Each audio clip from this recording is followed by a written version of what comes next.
La ligne du temps de Camtasia est votre espace de travail privilégié. C'est là que vous assemblez les divers éléments qui composent votre vidéo. Il est donc très important d'organiser cette ligne du temps de manière efficace, spécialement quand vous avez de nombreux éléments dans votre projet.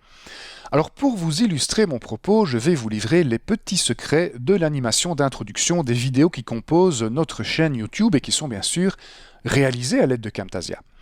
Alors, l'écran d'accueil de cette vidéo, il est composé de pas mal d'éléments. Nous avons tout d'abord une photo qui se trouve ici en fond d'écran. Ensuite, nous avons une forme, un rectangle blanc, ici sur le côté droit de l'écran. Dans ce rectangle blanc, nous avons deux images. Tout d'abord le logo de Camtasia et puis le logo de Didaxo.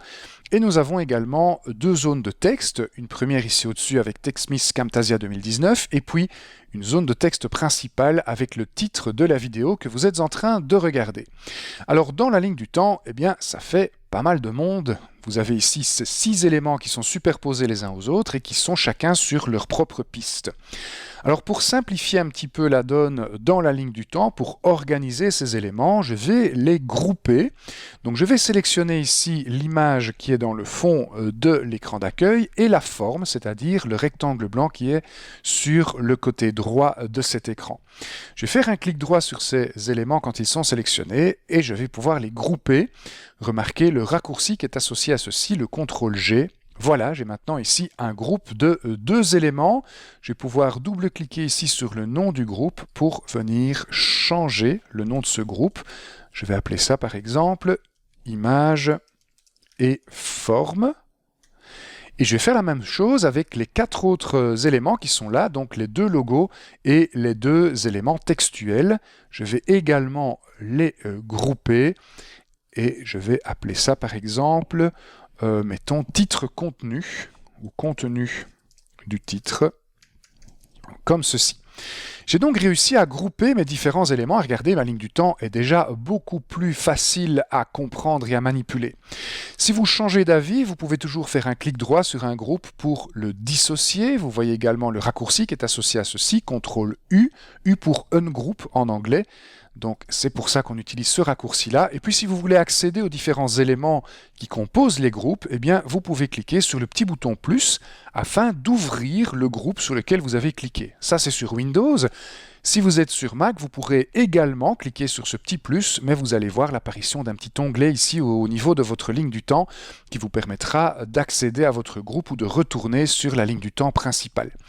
Alors maintenant que je suis à l'intérieur d'un de mes 2 groupes, je vais pouvoir animer ces éléments. Donc je vais retourner ici dans mes animations, je vais prendre une animation personnalisée que je vais mettre sur ma forme. Alors elle va prendre à peu près une demi-seconde comme ceci. Et au niveau de l'état de début de cette animation, eh bien, j'ai envie que mon rectangle soit tout petit et quasiment invisible ici sur le côté. Donc, qu'est-ce que ça donne au niveau de cette animation? Eh bien, regardez, ça donne le rectangle qui s'agrandit comme ceci. Voilà. Et donc, vous voyez que bien que ce rectangle fasse partie d'un groupe, je peux toujours accéder à ce rectangle de manière individuelle et l'animer de manière individuelle, donc sans affecter les autres éléments du groupe, ici, l'image de fond. Alors, je vais maintenant cliquer sur le petit moins qui se trouve ici au-dessus au niveau de mon groupe, et donc je reviens sur la ligne du temps principale de mon projet. Je vais maintenant animer les autres éléments, c'est-à-dire les éléments qui composent ici le contenu de mon titre. Donc tout d'abord, je vais m'assurer que ma forme soit correctement. Voilà, donc je vais réduire un petit peu la durée de l'animation au niveau de la forme, afin qu'elle soit complètement présente sur l'écran quand le texte apparaît. Voilà, c'est bien le cas maintenant. Et au niveau de ces divers éléments, eh bien, j'ai envie de tous les animer de la même façon. Et donc là, le groupe va également me permettre de faciliter l'animation de ces éléments, puisque je n'ai plus besoin d'animer chaque élément de manière individuelle. Je peux, tenez-vous bien, appliquer mon animation directement à l'ensemble du groupe. Regardez, si je prends cette même animation personnalisée, je peux la déposer ici au niveau de mon groupe, choisir une durée pour cette animation, et puis le premier état de cette animation, je vais sélectionner mon groupe, avec la flèche du clavier, je vais descendre ce groupe de quelques pixels ici. Et puis au niveau des propriétés, je vais réduire l'opacité du groupe à 0. Et donc voilà ici mon animation. J'ai l'opacité du groupe qui revient à 100% avec ce petit mouvement de décalage vers le haut comme ceci.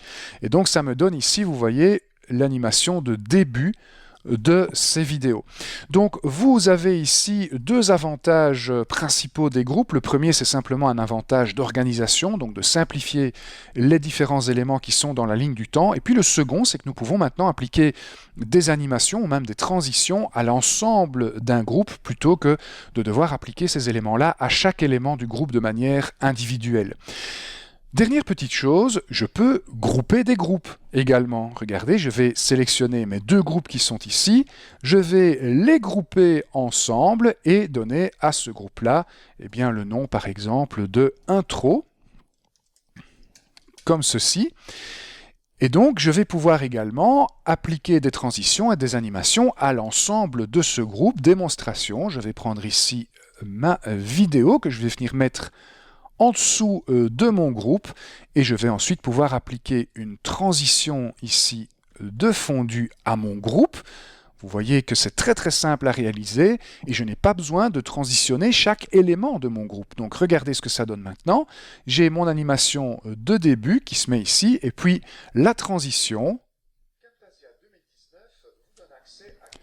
Voilà, qui s'applique à l'ensemble de mon groupe, vous l'avez vu.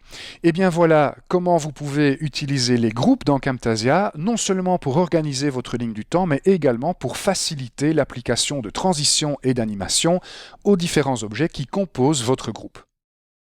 Cette vidéo vous est proposée par Didaxo, votre partenaire dans la transformation numérique de vos formations.